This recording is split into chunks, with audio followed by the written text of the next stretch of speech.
En un anterior video nos había tocado hacer esta alacena y era momento ahora de ponerle el porcelanato a las paredes.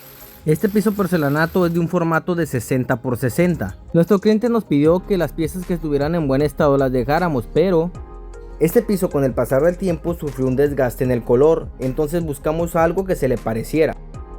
Aplicamos la boquilla en todo el piso, instalamos la campana